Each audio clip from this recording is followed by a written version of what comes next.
इससे पहले ना तो ऐसा सुना होगा और ना ही देखा होगा। ऐसा पहली बार हुआ है जब एक पत्नी के सामने उसके पति ने उसकी बहन से शादी कर ली और वो देखती रही। हैरानी की बात तो यह है कि जब ये शख्स शादी कर रहा था उस दौरान मंत्री पंकज चौधरी भी मौजूद थे, जिला कलेक्टर भी मौजूद थे। अब आप सोच रहे होंगे कि ऐसा भला कैसे हो सकता है, लेकिन यकीनन ऐसा हुआ है और इस शादी के लिए पत्नी भी खुश है। बहुत अच्छा लगा और उनको हम धन्यवाद देना चाहते हैं। हमारे घर के परिवार वाले भी यहाँ पे शामिल हैं और हम लोग को बहुत अच्छा लगा। मामला यूपी के महाराजगंज जिले का है। यहाँ सैकड़ों लोगों की मौजूदगी में जीजा ने अपनी ही साली के साथ 7 फेरे लिए और पत्नी देखती रही।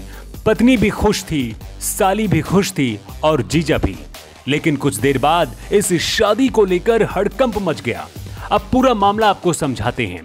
दरअसल यहाँ पर मुख्यमंत्री सामूहिक विवाह योजना के तहत 13 सितंबर को कलेक्ट्रेट के पास कई जोड़ों की शादी कराई जा रही थी। यहाँ पर केंद्रीय वित्त राज्य मंत्री पंकज चौधरी भी पहुंचे थे। यहाँ पर कुल 233 जोड़ों की शादी कराने के लिए पहुंचे थे, लेकिन इन्हीं में से एक ऐसा जोड़ा था जिसके बारे में किसी को कोई जानकारी नहीं थी। कोल्हुई थाना क्षेत्र के बड़िहारी में रहने वाला अमरनाथ चौधरी भी यहाँ अपनी शादी के लिए पहुंचा था। हैरानी की बात तो ये है कि अमरनाथ पहले से ही शादीशुदा है और 2 बच्चों का पिता भी है। अमरनाथ जिस लड़की के साथ शादी करने यहाँ पर आया था वो कोई और नहीं बल्कि अमरनाथ की ही साली थी। हैरानी की बात यह है कि जब अमरनाथ साली के साथ शादी कर रहा था उसी दौरान उसकी पत्नी भी मौजूद थी और खुश थी।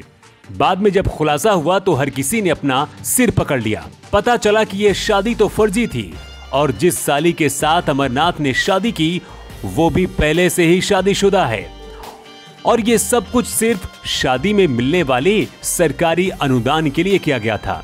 ये मामला उजागर होने के बाद हड़कंप मच गया। अधिकारी भी कुछ बोलने से कतरा रहे हैं। वहीं ग्राम प्रधान मुरलीधर चौधरी का कहना है कि मुझे इस बात की जानकारी नहीं थी। आखिर इस शादी को लेकर सबसे बड़ी गलती इसमें किसकी है? अमरनाथ और उसकी साली की या फिर प्रशासन की गैर जिम्मेदारी की वजह से यह शादी हुई? अब सवाल ये उठता है कि आखिर अधिकारियों को इसकी भनक कैसे नहीं लगी, क्योंकि मुख्यमंत्री सामूहिक विवाह योजना के तहत जिन लोगों की शादी होती है उनका पहले ही रजिस्ट्रेशन किया जाता है। फर्जीवाड़ा ना हो इसके लिए जिला कलेक्टर और संबंधित अधिकारियों पर जिम्मेदारी होती है। अमरनाथ और उसकी साली दोनों पहले से ही शादीशुदा हैं, लेकिन सामूहिक विवाह योजना के तहत मिलने वाली धनराशि के लालच में आपस में फिर से एक बार शादी कर ली। आरोप तो यह भी है कि इसमें कई अधिकारी मिले हुए हैं। इस तरह से फर्जी शादी करा करके खुद भी पैसे कमाते हैं। मुख्यमंत्री सामूहिक विवाह योजना गरीब लोगों के लिए है जो अपने बच्चों की शादियां करने में सक्षम नहीं हैं। लेकिन यहाँ तो कुछ और ही चल रहा है। मामले को लेकर अधिकारियों ने चुप्पी साध ली है, लेकिन उम्मीद है कि इस मामले की जांच होगी और अगर ऐसा होता है तो यकीनन और भी कई ऐसे फर्जी शादियां सामने आ सकती हैं। इस पूरी घटना को लेकर आपका क्या कहना है? आप अपनी राय कमेंट बॉक्स में दे सकते हैं।